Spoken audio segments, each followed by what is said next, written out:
What's up, guys? This is Generic Minority bringing you a Night of Champions 2015 review. The night of September 20th. I'm going to be 100% straightforward. I don't want to do this at all. I have no interest in doing this review in any way, shape, or form. I am currently irritated with WWE. I am currently nothing. I'm looking down the list of who won and who lost, and so far,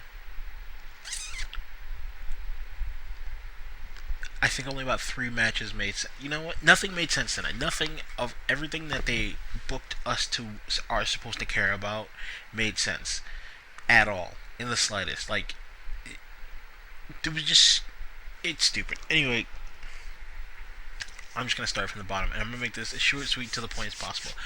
On the pre-show, the Cosmic Wastelands went a six-man tag against a team I'm just gonna call the Red Dragons, even though I know that that's a tag team in the Indies of the Red Arrow apparently now, because this finisher just denotes his name, even though he doesn't wear red. Neville and the Lucha Dragons. Cosmic Wasteland won. The end saw Neville try to hit the Red Arrow, but Victor stopped him. It doesn't matter. What their names are, Victor or Connor. I never know which one's which. I just put Victor down. Ascension guy number 1, the short one with the long hair. He tried to stop him, and Stardust winds up ramming the short one with the long hair into Neville, who's on the top rope, and then hitting what I think he called the Queen's Arrow or something like that, like whatever that spinning neckbreaker that he does. You know, everyone. What is Chris Hero calls it the Hero Sandwich, or it's a brand of the Hero Sandwich. So I'm just gonna call it the Hero Sandwich. He hits him with the Hero Sandwich and wins clean for the most part. That made sense. It was also something I had predicted, so that's one for me. Next, we get Ryback versus Kevin Owens. First off, it's crazy. The crowd was cheering for Owens and booing Ryback, so that gave me that solidified in my mind who was winning. But more importantly in this match, Kevin Owens, people call him like fat and lazy and things like that.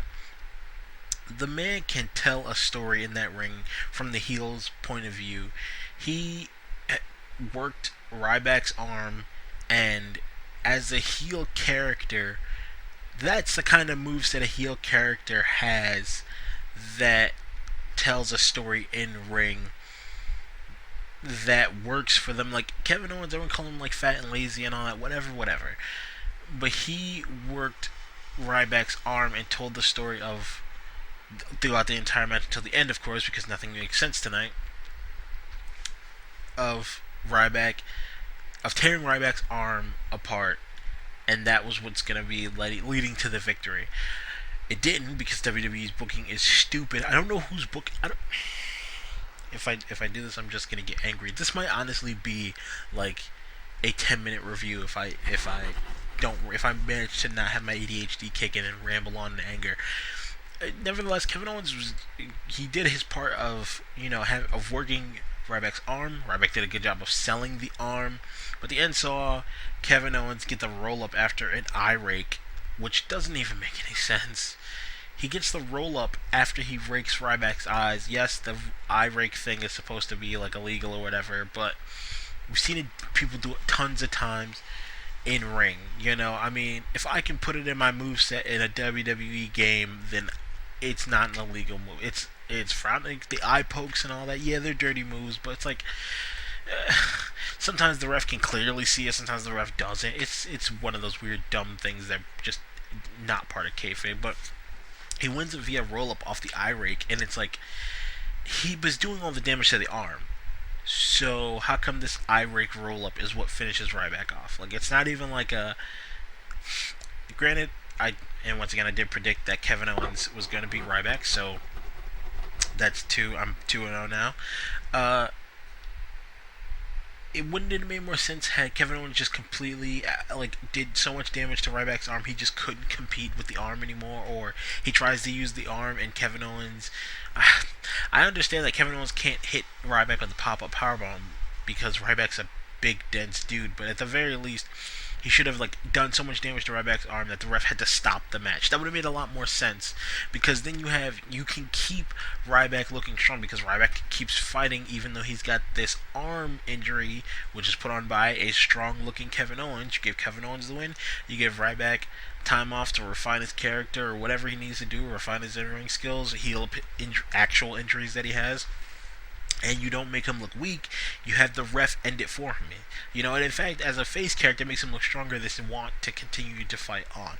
But no, we get the roll up off the eye rake, so, whatever. Nothing makes sense. Anyway, Kevin Owens is the new IC champion, and that's 2-0 for my predictions. Next, we get Dolph Ziggler versus Rusev.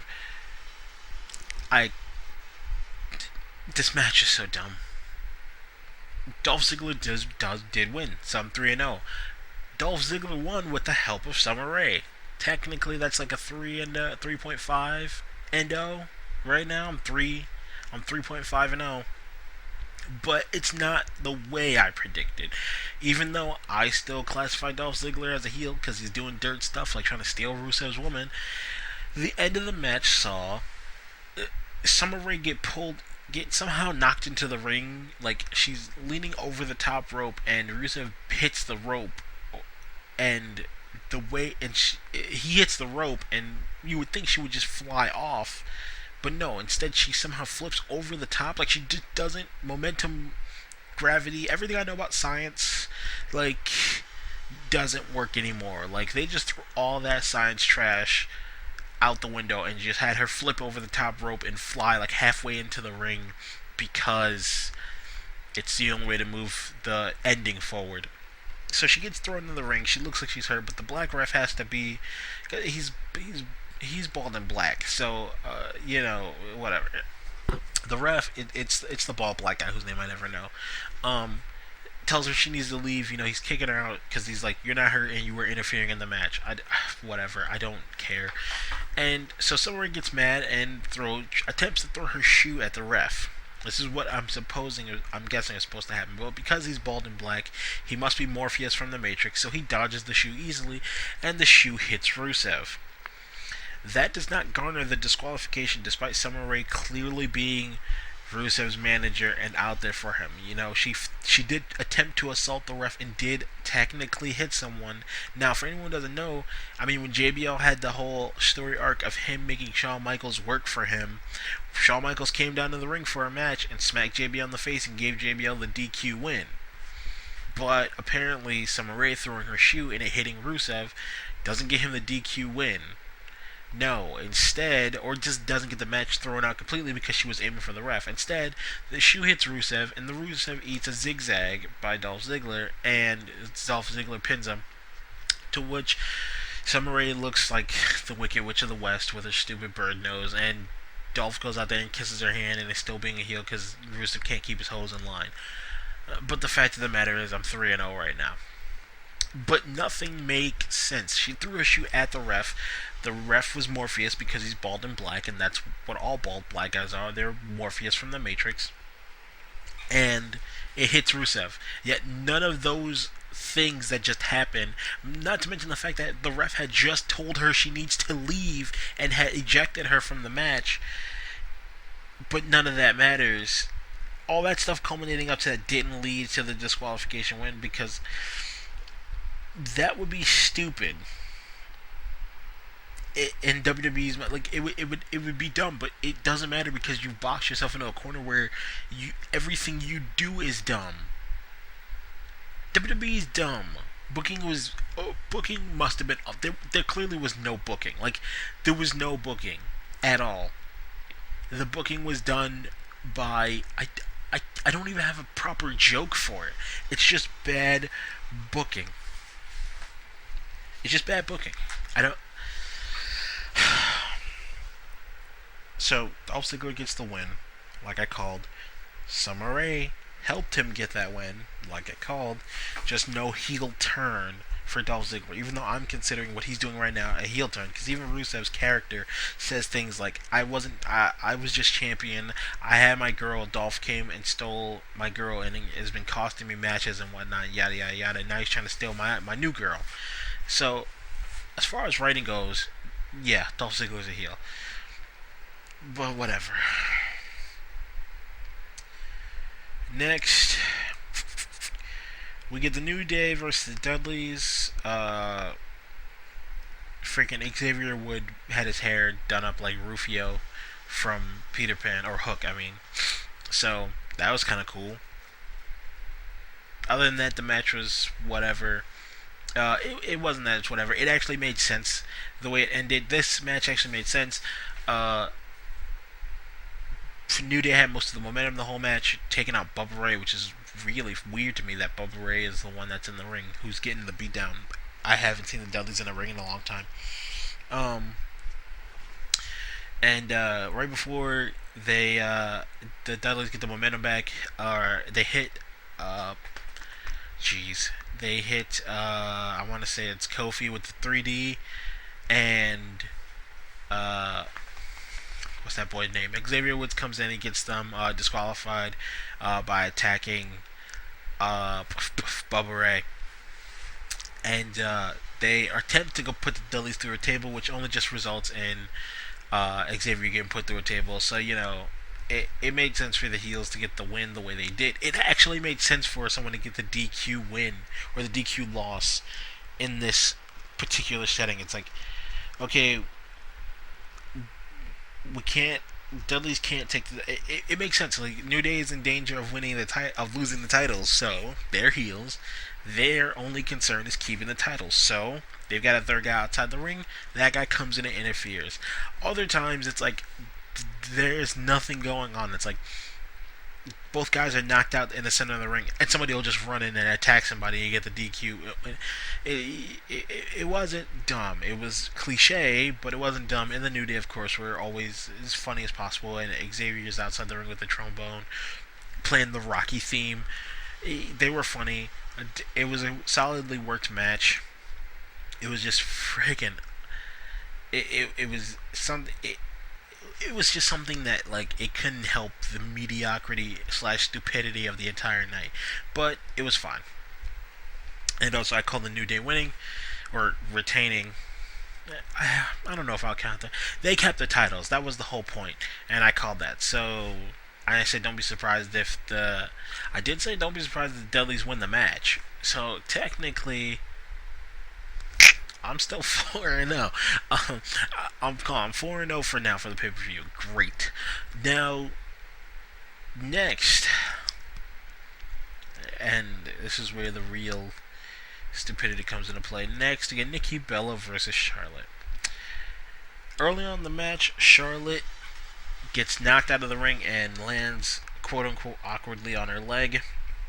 And that is what the entire crux of this match was. Is that Charlotte got her leg hurt, and this was going to affect whether or not she got the lock in the figure 8. Nikki, to her credit, did good heel work and worked the leg. I still hate Nikki and find her annoying, and do truly believe the only reason why she is in the spot where she is in her career is because she's sleeping with John Cena, and it's real. Like, it's very transparent that it's that way. But to her credit, did do good work in the ring as the heel who was picking apart a body part.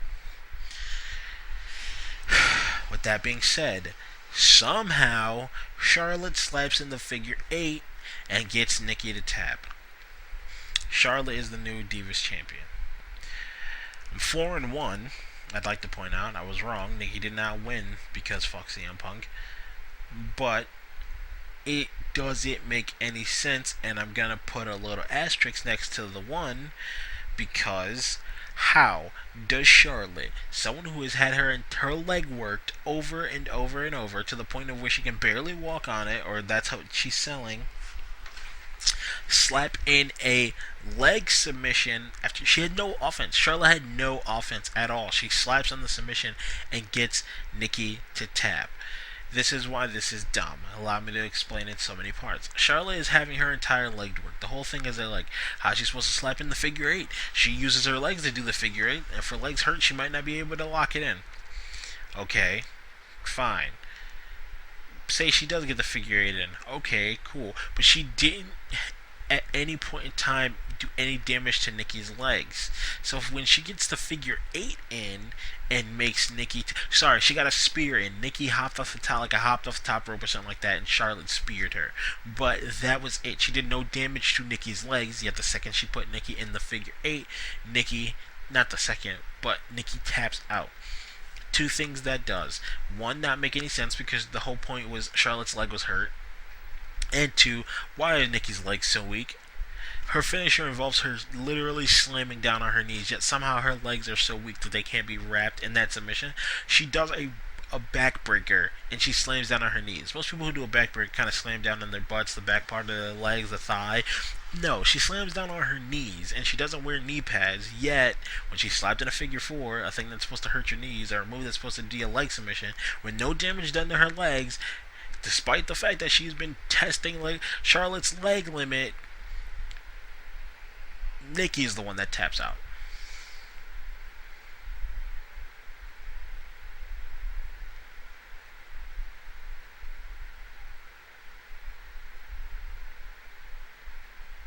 No, there's nothing wrong with your audio, people. If you thought there was something wrong with your audio, no, that's just me sitting there in wonderment of how that stupidity could possibly happen. But whatever, I'm gonna try to keep this thing under 20 minutes, yet stupidity is about to follow this level of stupidity. So Charlotte wins. I am now 4-1 with an asterisk next to it because of stupidity. Next, we get the Wyatts versus Roman Reigns, Dean Ambrose, and their mystery partner. I was wrong. Because, once again, it has to not make any sense because that's the theme of the show. Their partner is Chris Jericho. No, it can't be Mark Henry, the world's strongest man, a former strong man, much like Braun Strowman, and from Texas, the city where the pay-per-view is in, or the state where the pay-per-view is in. I even think specifically it's Mark Henry's hometown, yet we get Chris Jericho. Well, we do get Chris Jericho, and Chris Jericho gets choked out by Braun Strowman. To which, when the match is over, he's got an attitude with Dean and Roman for him getting choked out by Braun when he tagged himself in before Roman could finish off the match. So technically they can just toss all the blame on the fact that, one, Jericho's ego got in the way, two, there's no cohesion between Jericho, Dean, and Roman, while there is cohesion between the Wyatt family because they're a family and all. But more importantly, getting Chris Jericho to go up against a guy like Braun Strowman makes no sense. The theme of the show, yay! It makes no sense. You have three big guys, one of which being a powerhouse, and you have the opportunity to get not only one. I don't know if Mark Henry is injured or not, so I can't speculate on this. But one, you don't get Mark Henry, a big guy. Two, you don't get Mark Henry, a strong man, just like Braun Strowman. These two guys who in real life are both competed in strongman competitions, probably know each other, for God's sake. Hell, I met Mark Henry one time, just randomly in the streets of New York trying to flag down a cab, alright? I'd have a better chance of convincing Mark Henry to get into a match with me than apparently Dean and Roman can. And more importantly, you get Jericho, a man who's already been beaten in a feud by Bray. Which, yes, you go, okay, well, they have beef with each other. Okay, that's fine. That makes a mild amount of sense. Yeah, you could say Jericho's a legend and all that, yada, yada, yada. But they're hyping up the fact that Braun Strowman is a monster that can't be taken down by a normal human being. It would take extra human efforts. Well, you either have Chris Jericho, a normal and above average human being who still beats guys by he's not known for really beating. He's known for teaming with big guys more often than beating them. A guy who is, and on top of that, when he's a face, he's only there to put people over. So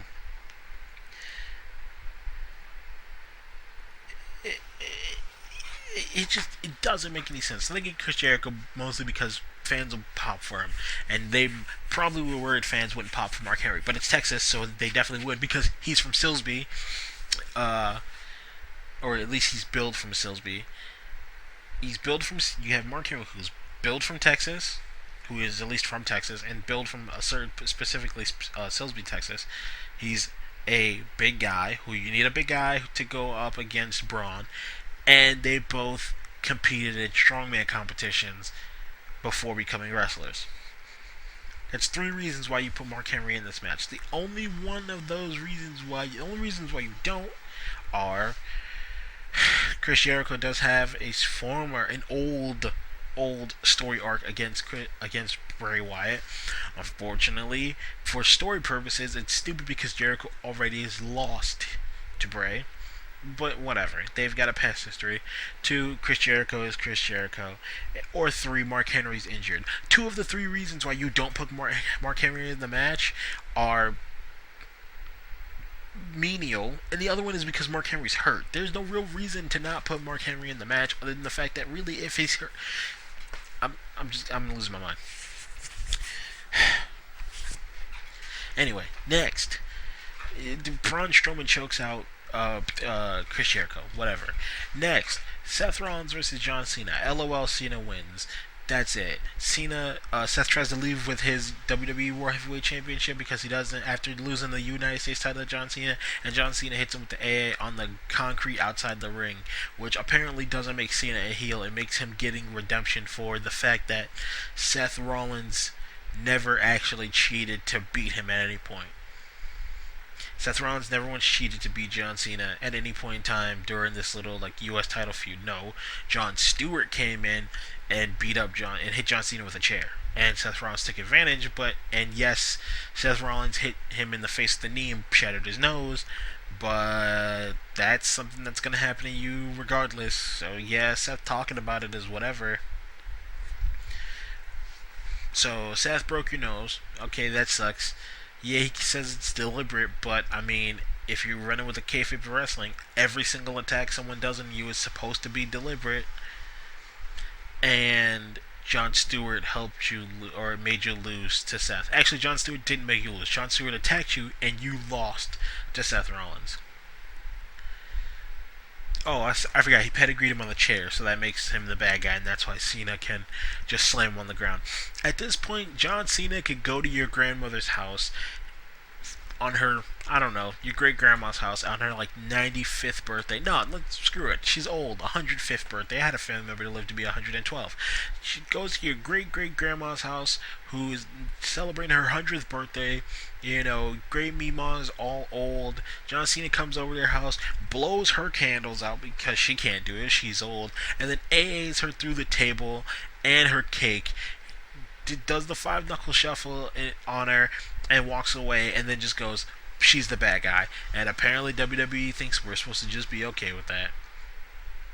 So yeah, Seth versus Cena. I called this one. I called the Roman and Jericho, and I called the LOL Cena wins. So for the night, I'm 1, 2, 3, 4, 5, 6, and 1. Cool.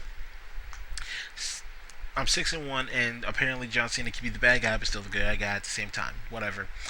Next, we get Seth versus Sting.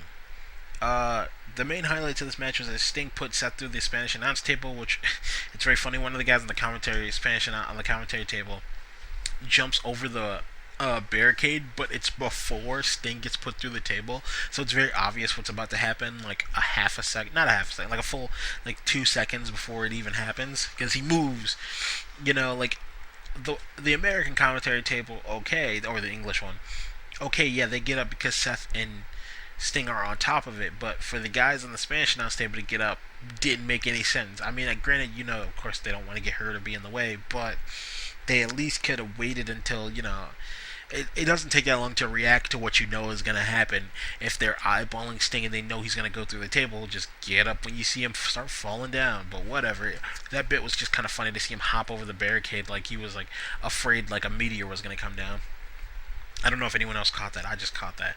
But Seth does put Sting to the announce table, so he reverses the whole CENA assault on him. So I guess that makes it okay now. And Seth Rollins gets the win via a roll up off the the Scorpion Deathlock reversal. Because I don't know. So I'm 7-1 in the night, and because I only didn't call that Divas match because I couldn't call complete stupidity. Seth did retain the WWE World Heavyweight Championship, but of course, as he's celebrating, Sheamus comes out. Sheamus is coming out to cash in. I did say I didn't see Sheamus cashing in, so I was technically wrong on that, but that's not a match prediction. So I'll put another asterisk next to the one where I was wrong. And say that Sheamus comes to cash in. When he does that, Kane comes down to the ring. Kane's music hits, his fire goes off. He comes down his mask. Kane looking fat. He looks fat. And not like classic fat like me, but he looks like he's too old and fat to be wrestling. Like he's starting to look Big Show fat. And he comes down to the ring. Sheamus leaves the ring. Kane chokeslams Seth. Their reasoning being that Seth is the reason why Kane got beat up by Brock. But no, Brock was gonna do that anyway because it's Brock. But whatever. Then Kane comes in and says, hey, chokeslam him again. Don't forget about what he made Brock do to your leg. And for some reason, Kane chokeslams Sheamus. Which apparently prevents Sheamus from being able to completely cash in. And then he tombstones Seth. And we end the night with what is going to be a Seth versus Kane match at Hell in a Cell because, well, Undertaker's going to be on the card in a Hell in a Cell pay-per-view. You need Kane on the card because they're brothers, I guess, even though they're really not brothers. Freaking Kane's not even from America in real life. He's from Spain. But Glenn Jacobs. How does this make any sense? Why? Why Kane? Why?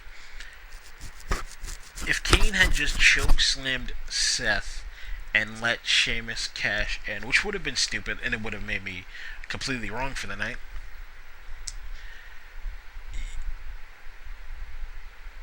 You have a situation where, okay, a Seth versus Kane match makes sense. Seth has bigger fish to fry before he can go back for the WWE Championship if Sheamus has it, and that is beating Kane. Well, in the time it takes him to beat Kane or finish dealing with Kane, then you have the story arc of what I was talking about in my predictions video, which is that Roman wins the title. Well, now you have a reason why Seth can't get it back. Or, Brock wins the title. Now you have a reason why Seth can't get the title back and he can go on and do other things. But Seth has the title. I don't believe for 1 minute that Kane is going to beat Seth Rollins for the WWE World Heavyweight Championship. Even if he does it, I don't believe it. Kane is not beating anybody for any title. Kane couldn't... I don't even have a metaphor. Kane couldn't beat Meghan Trainor for the title even if he made the song title with her. There's no fitting metaphor. Kane could not win a title. Kane winning a title is like Jericho winning a title. It's like, it's not, or Big Show winning a title. You're not winning a title. Mark Henry winning a title. You're not winning it. And it makes no sense. But no, WWE's gotta be all, oh, look, what a twist. Everything's gotta be a what a twist moment with WWE. Everything's gotta be a Russo swerve, a Vince Russo swerve. Like, bet you did. Oh, who could have? JBL said something that really stuck in my mind. He said, who could have predicted Kane returning? The answer is no one, because it's freaking stupid.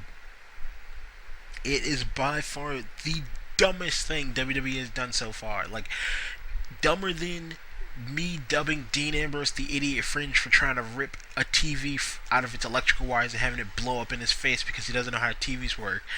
Dumber than every single LOL Cena wins moments, even tonight. Like the LOL Cena wins moment was just annoying because it's a constant thing. Because God forbid we have Cena lose anything, but you're gonna have Seth go into a feud with Kane and he's still holding the title. You don't let Sheamus cash in. Why even take the U.S. title off of Seth? Why? Just because they have an LOL Cena moment, and then you end the whole thing off with a match interrupting Kane. Kane constantly interrupts matches, and he has now taken that to a new level and interrupted an entire pay-per-view. I don't know.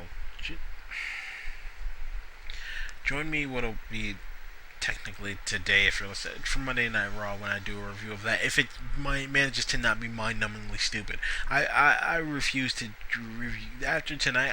Nothing making any sense. I will literally just lay down and sleep throughout the entire. Like if the first dumb thing that happens on Raw, I will turn it off and go to sleep. Tell me what you think in the comment section below. Leave a like, leave a dislike. I don't care. Just tell me what you guys thought and whether or not you thought this night made any sense. Catch you on the next one. Peace.